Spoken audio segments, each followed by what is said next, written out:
ನಮಸ್ಕಾರ, ರಿವ್ಯೂ ಚಾನಲ್ಗೆ ಸ್ವಾಗತ. ನಾನು ಸೌಖ್ಯ ಗಾಂವ್ಕರ್. ಅಮಿತ್ ಶಾ ಎಂಥ ಹೆಜ್ಜೆ ಇಟ್ಟಿದ್ದಾರೆ ಅಂದರೆ, ಮೋದಿ ಸರ್ಕಾರ ಎಂತಹ ತೀರ್ಮಾನವನ್ನು ಕೈಗೊಂಡಿದೆ ಅಂದರೆ ಅಮೆರಿಕದಲ್ಲಿ ಕೂತವ್ರಿಗೂ ಕೂಡ ಬೆವರಿಳಿತಾ ಇದೆ. ಭಾರತದ ಒಳಗಡೆ ಮೋದಿ ಸರ್ಕಾರ ಬೀಳಿಸೋದಕ್ಕೆ ಸ್ಕೆಚ್ ಹಾಕಿದವ್ರಿಗೂ ಕೂಡ ಕೈಕಾಲು ನಡುಗ್ತಾ ಇದೆ.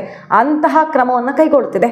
ನೀವು ಬಹಳಷ್ಟು ಬಾರಿ ಕೇಳಿರ್ತೀರಲ್ವ ಸುದ್ದಿನ, 50 MP-ಗಳು 60 MP-ಗಳನ್ನು ಸಂಪರ್ಕ ಮಾಡಿದೆ, ಅಮೆರಿಕದಲ್ಲಿ ಒಂದು ಮೀಟಿಂಗ್ ಆಗಿದೆ, TDP ಜೊತೆ ಮೀಟಿಂಗ್ ಆಗಿದೆ, ವೈಸ್ ಪ್ರೆಸಿಡೆಂಟ್ ಜೊತೆ ಏನೋ ಆಗಿದೆಯಂತೆ. ಇದೆಲ್ಲ ಗಾಳಿ ಸುದ್ದಿಗಳು ಆಗಾಗ ಬರೋದನ್ನು ನೋಡ್ತಿರ್ತೀವಿ. ಮತ್ತು ಏನೇ ಒಂದು ಸಣ್ಣ ವಿಷಯ ಇರಲಿ, ದೊಡ್ಡ ವಿಷಯ ಇರಲಿ, ದೊಡ್ಡ ಮಟ್ಟದ ದಂಗೆ ಹೋರಾಟ, ಅದು ಏನು ಜೆನ್ಸಿ ಹೋರಾಟದ ರೂಪ ಪಡೆದು ಸರ್ಕಾರ ಶೇಕ್ ಮಾಡೋ ಪ್ರಯತ್ನಗಳು, ಅದು CAA ಹಿಡಿದು ರೈತರ ಹೋರಾಟದಿಂದ ಹಿಡಿದು ಇತ್ತೀಚೆಗಿನ ಹಲವಾರು ಪ್ರೊಟೆಸ್ಟ್ಗಳ ತನಕ ಕೈವಾಡ ಇದೆ, ವಿದೇಶಿ ಫಂಡ್ ಬಂದಿದೆ ಅನ್ನುವ ಆರೋಪನೂ ಕೇಳಿರ್ತೀರಿ.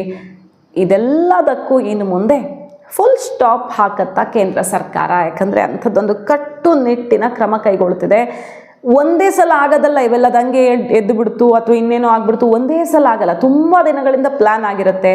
ಅದಕ್ಕೆ ವಿದೇಶದ ಕೆಲವು ಕೈಗಳು ಕೆಲಸ ಮಾಡಿರ್ತವೆ, ಕೆಲವು NGOಗಳು ಪಾರ್ಟ್ನರ್ಶಿಪ್ಪಲ್ಲಿ ಫಂಡ್ ತೊಗೊಂಡು ಕೆಲಸ ಮಾಡ್ತಿರ್ತವೆ, ಟೂಲ್ ಕಿಟ್ಗಳಾಗಿ ವರ್ಕ್ ಮಾಡ್ತಿರ್ತವೆ. ಇನ್ನು ಮುಂದೆ ಅದೆಲ್ಲ ನಡೆಯೋದಿಲ್ಲ.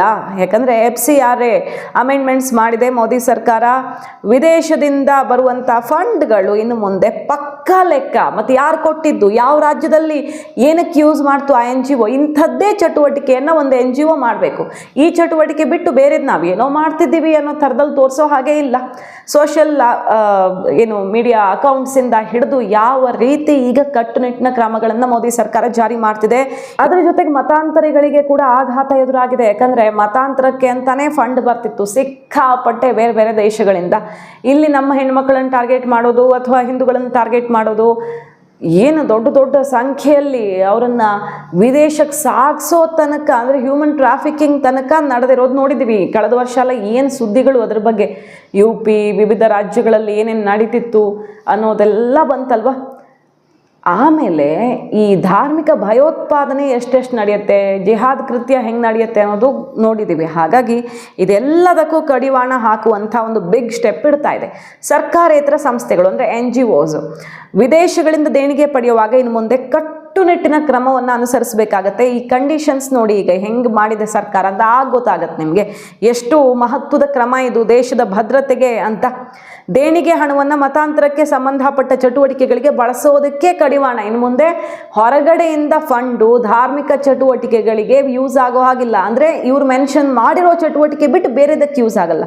ಧಾರ್ಮಿಕ ಚಟುವಟಿಕೆಯಲ್ಲಿ ಇಂಥದ್ದೇ ಅಂತ ಮೆನ್ಷನ್ ಮಾಡಿದ್ದಾರೆ, ಅಷ್ಟಕ್ಕೆ ಮಾತ್ರ ಹಣ ಯೂಸ್ ಮಾಡ್ಕೊಳ್ಬೋದು. ಅದು ಬಿಟ್ಟು ಅದನ್ನು ಹೊರಗಿನ ಬೇರೆ ಯಾವುದೇ ಚಟುವಟಿಕೆ ಆದರೂ ಅದರ ಮೇಲೆ ಸರ್ಕಾರ ದಾಳಿ ಮಾಡುತ್ತೆ, ಅಂದರೆ ಕ್ರಮ ಕೈಗೊಳ್ಳುತ್ತೆ. ಕೇಂದ್ರ ಗೃಹ ವ್ಯವಹಾರಗಳ ಸಚಿವಾಲಯ ಈಗ ಹೊಸ ನಿಯಮಗಳನ್ನು ರಚಿಸಿದೆ. ಅದರ ಪ್ರಕಾರ NGOಗಳು ವಿದೇಶಗಳಿಂದ ಪಡೆಯುವ ದೇಣಿಗೆ ಧಾರ್ಮಿಕ, ಸಾಂಸ್ಕೃತಿಕ, ಆರ್ಥಿಕ, ಶೈಕ್ಷಣಿಕ, ಸಾಮಾಜಿಕ ಯಾವುದೇ ಇರಲಿ 105 ಚಟುವಟಿಕೆಗಳನ್ನು ನಿಗದಿ ಮಾಡಿದ್ದಾರೆ. ಇಂಥದ್ದಕ್ಕೆ ನೀವು ಬಳಸ್ಕೊಳ್ಬೋದು ಅಂತ. ಇದ್ರ ಒಳಗಡೆ ನಿಮ್ಮ ಚಟುವಟಿಕೆ ಇದೆಯಾ ಮಾಡಿ, ಇಲ್ಲ ಅಂದರೆ ಮಾಡೋಕ್ಕಾಗಲ್ಲ. ಅಂತಹ NGOಗಳು ಇನ್ನು ಮುಂದೆ ಬದುಕಲ್ಲ, ಭಾರತದಲ್ಲಿ ಸರ್ವೈವ್ ಆಗೋಕ್ಕಾಗಲ್ಲ. ಸೊ ಇನ್ನಷ್ಟು ಬಲಗೊಳಿಸ್ತಾ ಇದ್ದು ಹಿಡಿತವನ್ನು ವಿದೇಶಿ ದೇಣಿಗೆ ನಿಯಂತ್ರಣ ತಿದ್ದುಪಡಿ ನಿಯಮ 2026 ಗೆಜೆಟ್ನಲ್ಲಿ ಸೋಮವಾರ ಪ್ರಕಟಣೆ ಮಾಡಿದ್ದಾರೆ. ಭಾರತದ ಮೂಲದವರು ಹೊರತುಪಡಿಸಿ ವಿದೇಶಿ ಪ್ರಜೆಗಳನ್ನು ಪ್ರಮುಖ ಕಾರ್ಯನಿರ್ವಾಹಕರನ್ನಾಗಿ ಹೊಂದಿರೋ ಯಾವುದೇ ಸಂಸ್ಥೆ ವಿದೇಶದಿಂದ ದೇಣಿಗೆಯನ್ನು ಸ್ವೀಕರಿಸೋದಕ್ಕೆ ಅನುಮತಿಯನ್ನು ಸಾಮಾನ್ಯವಾಗಿ ಪರಿಗಣಿಸೋಕ್ಕೆ ಆಗೋದಿಲ್ಲ ಅನ್ನೋದನ್ನು ಇಲ್ಲಿ ಸ್ಪಷ್ಟಪಡಿಸಿದ್ದಾರೆ. ಅಂದರೆ ಯಾವುದೋ ಒಂದು NGOದಲ್ಲಿ ವಿದೇಶಿ ಪ್ರಜೆ ಪ್ರಮುಖ ಹುದ್ದೆಯಲ್ಲಿದ್ದರೆ, ಅಕಸ್ಮಾತ್ ಅಂಥದ್ದು ವಿಶೇಷ ಸಂದರ್ಭ ಇದ್ದು ದೇಣಿಗೆ ಪಡೆಯೋದಕ್ಕೆ ಬೇಕಿದ್ರೆ ಕೇಂದ್ರ ಸರ್ಕಾರವೇ ಅದಕ್ಕೆ ವಿಶೇಷ ಅನುಮತಿ ಕೊಟ್ಟರೆ ಆಗ ಪಡ್ಕೊಳ್ಬಹುದು. ಸೊ ಪ್ರತಿ NGO ಮತ್ತು ಅದರಲ್ಲಿ ಪ್ರಮುಖ ಆಯಕಟ್ಟಿನ ಹುದ್ದೆಯಲ್ಲಿ ಯಾರ್ಯಾರಿದ್ದಾರೆ, ವಿದೇಶದವರಿದ್ದಾರೆ, ಇಂಡಿಯಾದವರಿದ್ದಾರೆ, ಎಲ್ಲ ಇನ್ನು ಮುಂದೆ ಸರ್ಕಾರ ಕಣ್ಗಾವಲಲ್ಲಿರುತ್ತೆ. ವಿದೇಶಿ ದೇಣಿಗೆ ನಿಯಂತ್ರಣ ಕಾಯ್ದೆ AFCRA ವಿದೇಶಗಳಿಂದ ದೇಣಿಗೆ ಬಯಸುವಂಥ ಪ್ರತಿಯೊಂದು ಸಂಸ್ಥೆ ಗೃಹ ಸಚಿವಾಲಯದ ನೋಂದಣಿ ಪೂರ್ವಾನುಮತಿ ಹೊಂದಿರಲೇಬೇಕು. ಪ್ರತಿಯೊಬ್ಬರು ಇನ್ನು ಮುಂದೆ ವಿದೇಶದಿಂದ ತಗೊಳ್ತೀರಾ ಅಂದರೆ ರಿಜಿಸ್ಟರ್ಡ್ ಆಗಬೇಕು, ಗೃಹ ಇಲಾಖೆಯ ವಿಶೇಷ ಅನುಮತಿ ಪಡ್ಕೊಳ್ಬೇಕು.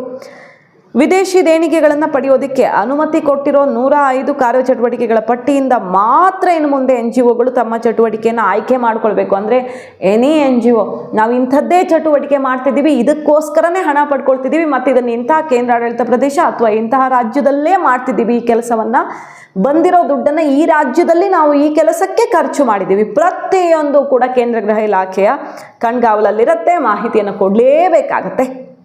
ಧಾರ್ಮಿಕ ಉದ್ದೇಶಗಳಡಿ 16 ಚಟುವಟಿಕೆ, ಸಾಂಸ್ಕೃತಿಕ ಉದ್ದೇಶದಡಿ 18, ಆರ್ಥಿಕ ಉದ್ದೇಶದ 19, ಶೈಕ್ಷಣಿಕ ಉದ್ದೇಶದ 22 ಈ ರೀತಿ ನಿಗದಿ ಮಾಡಿದ್ದಾರೆ. ಓವರಾಲ್ 105 ಚಟುವಟಿಕೆಗಳನ್ನು ಪಟ್ಟಿ ಮಾಡಿ ಸರ್ಕಾರನೇ ಕೊಟ್ಟಿದೆ, ಅದು ಬಿಟ್ಟು ಬೇರೆ ಮಾಡೋ ಹಾಗಿಲ್ಲ ನೀವು ಅಂತ. ಇನ್ನು ಧಾರ್ಮಿಕ ತಾಣಗಳ ನಿರ್ಮಾಣ, ನವೀಕರಣ, ನಿರ್ವಹಣೆ, ಭಕ್ತಿಗೀತೆ ಉತ್ತೇಜಿಸೋದು, ಶಿಕ್ಷಣ ನೀಡೋದು, ಅಂತರ್ಧರ್ಮೀಯ ಸಂವಾದ ಆಯೋಜನೆ, ಈ ಥರ ಸ್ಮಶಾನ ನಿರ್ವಹಣೆ ಸೇರಿದಂತೆ ಧಾರ್ಮಿಕ ಚಟುವಟಿಕೆಗಳ ಅಡಿಯಲ್ಲಿ ಇಷ್ಟೇ. ಇನ್ನು ಇದು ಬಿಟ್ಟು ಬೇರೆ ಏನೋ ಮಾಡ್ತೀನಿ ಅನ್ನೋಂಗಿಲ್ಲ ನೀವು, ಯಾಕಂದರೆ ಅಲ್ಲಿ ಇನ್ನೇನೋ ಬೇಡದಿರುವಂಥ ಕಳ್ಳ ಚಟುವಟಿಕೆಗಳು ನಡೀತವೆ ಧರ್ಮದ ಹೆಸರಲ್ಲಿ. ಹಾಗಾಗಿ ಇವ್ರು ಕೊಟ್ಟಿದ್ದಾರೆ, ಅಷ್ಟು ಮಾತ್ರ ನೀವು ಧಾರ್ಮಿಕ ಚಟುವಟಿಕೆ ಮಾಡೋ NGO ಆಗಿದ್ದರೆ ಮಾಡೋದಕ್ಕೆ ಅವಕಾಶ, ಅದು ಬಿಟ್ಟು ಇನ್ನೇನು ಮಾಡೋ ಹಾಗಿಲ್ಲ. ಸೊ ಈಗ ಕನಿಷ್ಠ 10 ಲಕ್ಷ ವೆಚ್ಚ ಮಾಡೋದು ಕಡ್ಡಾಯ. ಪ್ರತಿ NGO ಪರವಾನಗಿ ರದ್ದಾಗೋದನ್ನು ತಪ್ಪಿಸ್ಕೊಳ್ಬೇಕಂದ್ರೆ 2 ಹಣಕಾಸು ವರ್ಷಗಳಲ್ಲಿ ನಿಗದಿತ ಉದ್ದೇಶದ ಚಟುವಟಿಕೆಗಳಿಗೆ ಕನಿಷ್ಠ 10 ಲಕ್ಷ ಖರ್ಚು ಮಾಡಬೇಕು. ಅಂದರೆ ನಾನು ಇಂತಹ ಚಟುವಟಿಕೆ ಮಾಡೋದಕ್ಕೋಸ್ಕರ NGO ಮಾಡ್ಕೊಂಡಿದ್ದೀನಿ ಅಂತ ತೋರಿಸಿರ್ತಾರೆ, ಬಟ್ ಆ ಚಟುವಟಿಕೆ ಬಗ್ಗೆ ಏನೂ ಖರ್ಚು ಮಾಡಿರೋಲ್ಲ, ಕೆಲಸನೂ ಮಾಡಿರಲ್ಲ. ಅದನ್ನು ಮಾಡಿ ತೋರಿಸಿದ್ರೆ ಇವರು NGO ಮುಂದುವರಿಯುತ್ತೆ. ಇಲ್ಲ ಅಂದರೆ ಲೈಸೆನ್ಸು ರದ್ದಾಗತ್ತೆ. ನೋಂದಣಿ ನವೀಕರಣ ಅಥವಾ ರದ್ದಾಗೋದನ್ನು ತಪ್ಪಿಸೋದಕ್ಕೆ ಕಳೆದ 2 ವರ್ಷಗಳಲ್ಲಿ ತಾನು ಪಡೆದ ವಿದೇಶಿ ದೇಣಿಗೆಯ ನಿಗದಿತ ಚಟುವಟಿಕೆ ಖರ್ಚು ವೆಚ್ಚ ಯಾರು ಕೊಟ್ಟರು, ಪ್ರತಿಯೊಂದು ವಿದೇಶದಿಂದ ಬಂತ ದೇಣಿಗೆ ಯಾರು ಕೊಟ್ಟರು ಅನ್ನೋ ಲೆಕ್ಕನೂ ಇನ್ನು ಮುಂದೆ ಕೇಂದ್ರ ಗೃಹ ಸಚಿವಾಲಯದ ಬಳಿ ಇರುತ್ತೆ. ಕಳ್ಳ ಆಟ ನಡೆಸೋದಕ್ಕಾಗಲ್ಲ. ವಿದೇಶಿ ಚಟುವಟಿಕೆಗಳು ಅಂದರೆ ಈ ಟೂಲ್ ಕಿಟ್ಗಳು ಹೆಂಗೆ ಕೆಲಸ ಮಾಡ್ತಿತ್ತು ಅಂದರೆ, ಮಣಿಪುರದಲ್ಲಿ ಅಶಾಂತಿ, ನಾರ್ತ್ ಈಸ್ಟಲ್ಲಿ ಏನೋ ಒಂದು ಇದ್ದಕ್ಕಿದ್ದಂತೆ ದಂಗೆ ಹೇಳುತ್ತೆ, ಇಲ್ಲಿ ಯಾವುದೋ ಹೊಸ ಪಕ್ಷ ಹುಟ್ಕೊಳ್ಳುತ್ತೆ, ಇನ್ನೊಂದಾಗತ್ತೆ, ಏನೇನಾಗತ್ತೆ ಅಂತ ಹೇಳೋಕ್ಕಾಗಲ್ಲ ದೇಶದ ಒಳಗಡೆ. ನಾವು ನೇಪಾಳದಲ್ಲಿ ಮಾಡ್ದಂಗೆ ಮಾಡ್ತೀವಿ, ಶ್ರೀಲಂಕಾದಲ್ಲಿ ಆದಂಗೆ ಆಗುತ್ತೆ, ಮೋದಿ ಸರ್ಕಾರದ ವಿರುದ್ಧ ಸಿಡ್ದೆ ಹೇಳೋದಂತೆ. ಈಗ ನೀಟ್ ಅಕ್ರಮ ಆಯಿತು, ನೀಟ್ ಅಕ್ರಮದ ವಿರುದ್ಧ ಹೋರಾಟ ಮಾಡೋದು ಬೇರೆ, ಬಟ್ ದೇಶದ ವಿರುದ್ಧವೇ ಹೋರಾಟ ಮಾಡೋದು ಸರಿನಾ? ಅದು ವ್ಯವಸ್ಥೆಯಲ್ಲಿ ಸಮಸ್ಯೆಗಳನ್ನು ಎತ್ತಿ ತೋರಿಸಿ ಹೋರಾಟ ಮಾಡೋದಕ್ಕೆ ಹಕ್ಕಿದೆ ಈ ದೇಶದಲ್ಲಿ ಎಲ್ರಿಗೂ ಕೂಡ, ಬಟ್ ಸರ್ಕಾರ ಬೀಳಿಸ್ತೀನಿ ಅನ್ನೋದೇ ಮೊದಲ ಟಾರ್ಗೆಟ್ ಆಗಿರುತ್ತೆ. ಅಂಥದ್ದನ್ನು ಕಡಿವಾಣ ಹಾಕೋದಕ್ಕೆ ಈಗೆಲ್ಲ ಬಗೆಯಲ್ಲಿ ಭದ್ರಾ ಮಾಡಿದೆ ಸರ್ಕಾರ.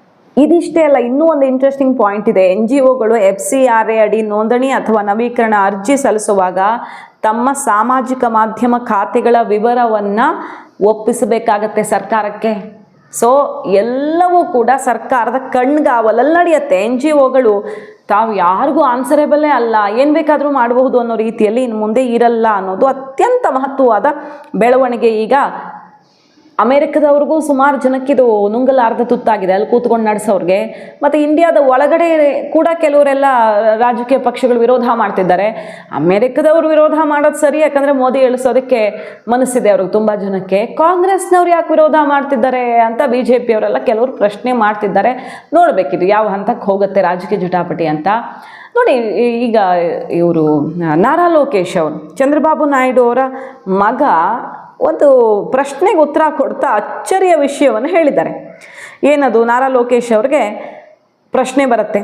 XVP ವೈಸ್ ಪ್ರೆಸಿಡೆಂಟ್ ಆಗಿದ್ದವರು, ಹಿಂದಿನ XVP ಮತ್ತು ಇಂಡಸ್ಟ್ರಿಯಲಿಸ್ಟ್ ಒಬ್ಬರು TDP ಸೇರಿಕೊಂಡು ಮೋದಿ ಗೌರ್ಮೆಂಟ್ ಬೀಳಿಸೋದಕ್ಕೆ ಅಮೆರಿಕ ಜೊತೆ ಸೇರಿಕೊಂಡು ಅಥವಾ ವಿದೇಶ ಜೊತೆ ಸೇರಿಕೊಂಡು ಪ್ಲ್ಯಾನ್ ಮಾಡಿದ್ರ ಅನ್ನೋದು ಸುಮಾರು ಸಲ ಗಾಳಿ ಸುದ್ದಿಯಾಗಿ ಗಾಸಿಪ್ಪಾಗಿ ಬರ್ತಾನೆ ಇರುತ್ತಲ್ಲ. ಸರ್, ಇದು ನಿಜನಾ? ಇದು ಯಾಕೆ ಬಂತು ಅಂತ ಪ್ರಶ್ನೆ ಬರುತ್ತೆ.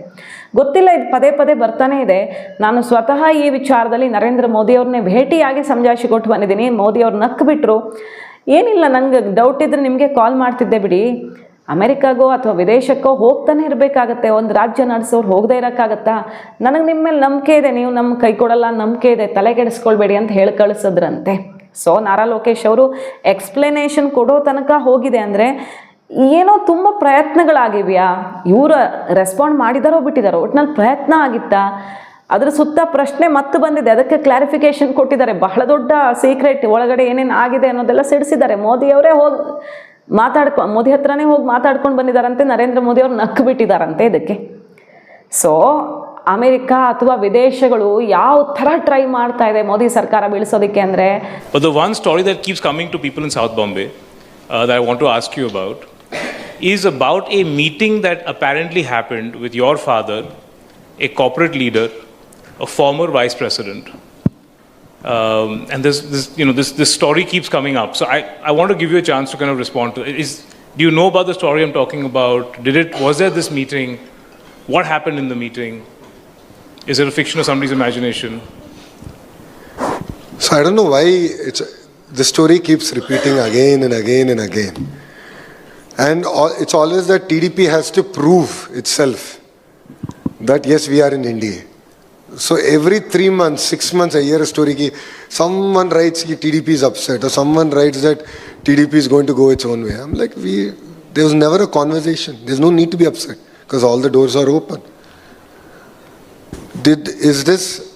Was there a rumor? Absolutely. And I went to the Prime Minister. I met Modi ji. Because in that rumor, Lokesh was also evidently there. Okay. And I told him the context in which I met the person and the conversations I've had with that person. And the Honorable Prime Minister laughed and said, one, no one told me. Two, if anyone tells me, I'll of course check. And of course, he has all the investigative agencies that India can offer. He will check. He said, I'll call you. I'll make you sit in that chair and I'll ask you that question. But just because this rumor came doesn't mean you stop meeting people. He said, you're a politician, go meet everyone. Even in Congress. It's important you meet. If you're a politician, how will you otherwise get feedback? ಐರೋಪ್ಯ ರಾಷ್ಟ್ರಗಳಲ್ಲಿ ಏನಾಗ್ತಿದೆ, ಎಷ್ಟೆಷ್ಟು ರಾಷ್ಟ್ರಗಳಲ್ಲಿ ವರ್ಷಕ್ಕೊಂದ್ಸಲ ನಾಯಕತ್ವ ಬದಲಾವಣೆ ಆಗ್ತಿದೆ ನೋಡ್ತಿದ್ದೀವಿ. But ಭಾರತದಲ್ಲಿ ಪ್ರಜಾಪ್ರಭುತ್ವ ವ್ಯವಸ್ಥೆ, ಈಗ ಚೀನಾ ಥರ ಆದರೆ ಬೇರೆ, ಪ್ರಜಾಪ್ರಭುತ್ವ ವ್ಯವಸ್ಥೆಯಲ್ಲಿ ಈ ರೀತಿ ಮೂರನೇ ಟರ್ಮಲ್ಲೂ ಆಡಳಿತ ವಿರೋಧಿ ಅಲೆ ಇಲ್ಲದೆ ಪಶ್ಚಿಮ ಬಂಗಾಳ ಗೆದ್ದುಕೊಂಡಿದ್ದು, ನಿರಂತರ ಪ್ರತಿ ಎಲೆಕ್ಷನ್ನು ಗೆಲ್ತಿರೋದು ಯಾರಿಗೂ ನಂಬೋಕ್ಕಾಗ್ತಿಲ್ಲ. ಇವ್ರೇನು ಮೋದಿ ಎಲೆಕ್ಷನ್ ಮಷಿನ್ ಈ ಥರ ಗೆಲ್ತಿದ್ದಾರಲ್ಲ, ಏನಿದೆ ಮೋದಿ ಹತ್ರ ಅಂಥ ಮ್ಯಾಜಿಕ್ಕು ಅಂತ ಹುಬ್ಬೇರಿಸಿ ನೋಡೋ ಥರ ಆಗಿದೆ ವಿದೇಶಗಳು. ಸೊ ಇಲ್ಲಿ ಏನಾದರೂ ಮಾಡಬೇಕು ಅಂತ ಪ್ರಯತ್ನ ಪಡ್ತಿರೋರಿಗೆಲ್ಲ ಇದು ಅಂತಿಂಥ ಶಾಕ್ ಅಲ್ಲ, ನಿಂತಲ್ಲೇ ನಡಗಬೇಕು, ಇನ್ನು ಭಾರತದಲ್ಲಿ ನಮ್ಮ ಆಟ ನಡೆಯಲ್ಲ ಅಂತ ಅಂಥ ಶಾಕನ್ನು ಕೇಂದ್ರ ಸರ್ಕಾರ ಕೊಟ್ಟಿದೆ. ಅದ್ರ ಜೊತೆಗೆ ಅಮೆರಿಕಾಗೆ ಇನ್ನೊಂದು ಮಾಸ್ಟರ್ ಸ್ಟ್ರೋಕ್ ಏನಪ್ಪ ಅಂದರೆ, ಈ ಟ್ರೇಡ್ ಡೀಲ್ ಆಗ್ತಿದೆಯಲ್ಲ, ಟ್ರೇಡ್ ಡೀಲಲ್ಲಿ ಸನ್ಸೆಟ್ ಕ್ಲಾಸ್ ಅಂತ ಒಂದು ಸೇರಿಸಿದ್ದಾರೆ. ಈಗ ಫೈನಲ್ಗೆ ಬರ್ತಿದೆ. ಮೊನ್ನೆ ಟ್ರಂಪ್ ಎಲ್ಲ ಹಾಡು ಹೊಗಳಿದ್ರಲ್ಲ, ನಾವು ಭಾರತ ಜೊತೆ ದೊಡ್ಡದೇನೋ ಮಾಡ್ತೀವಿ, ಮೋದಿ ಕಾಮ್ ಆದರೆ ಸಿಕ್ಕಾಪಟ್ಟೆ ಟಫ್, ಮೋದಿ ಥರ ಯಾರೂ ಲೀಡರ್ ಇಲ್ಲ ಅಂತೆಲ್ಲ ಹೇಳಿದ್ರಲ್ಲ, ಹಳೆ ಕಥೆ ಅವ್ರದ್ದು ಇದ್ದಿದ್ದೆ. ನಾಳೆ ಏನು ಆಟ ಆಡ್ತಾರೆ ಗೊತ್ತಿಲ್ಲ, ಯಾವಾಗ ಟ್ಯಾರಿಫ್ ಎಷ್ಟು % ಹಾಕ್ತಾರೆ, ಯಾವಾಗ ಭಾರತದ ಮೇಲೆ ಏನು ಕಂಡೀಷನ್ ಹಾಕೋಕ್ಕೆ ಬರ್ತಾರೆ ಗೊತ್ತಿಲ್ಲ. ಇವತ್ತು ಟ್ರೇಡ್ ಡೀಲ್ ಯಾವುದೋ ಒಂದು ಕಂಡೀಷನ್ ಮೇಲೆ ಆಗಿರುತ್ತೆ, ನಂಬಿಕೆ ಮೇಲೆ ಆಗಿರುತ್ತೆ.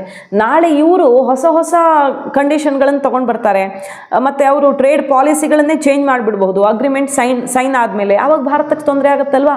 ಭಾರತ ಅಮೆರಿಕದ ಮುಂದೆ ಮಂಡಿಯೂರಿದೆ ಅಂತಾರೆ. ಪಿಯೂಷ್ ಗೋಯಲ್ ಎಲ್ಲ ಭಾರತದ ಹಿತಾಸಕ್ತಿ ಮಾರಿಬಿಟ್ಟಿದ್ದಾರೆ ಅಮೆರಿಕಾಗೆ ಅಂತ ರಾಹುಲ್ ಗಾಂಧಿ ಅವರು ಎಷ್ಟು ಸಲ ಹೇಳಿಲ್ಲ.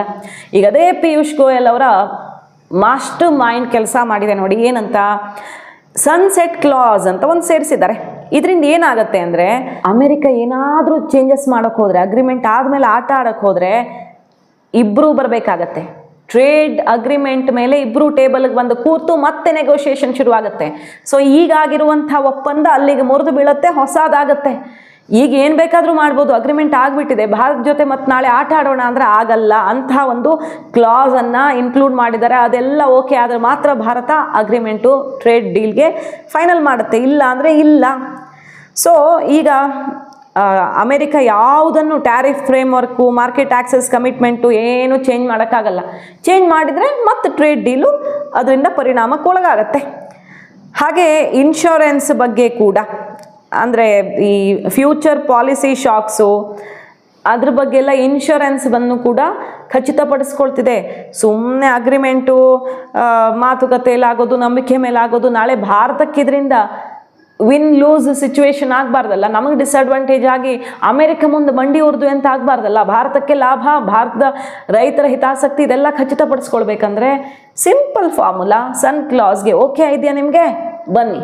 ನೀವೇನಾದರೂ ಚೇಂಜಸ್ ಮಾಡಿದ್ರೆ ಟ್ರೇಡ್ ಡೀಲ್ ಬದಲಾಗುತ್ತೆ.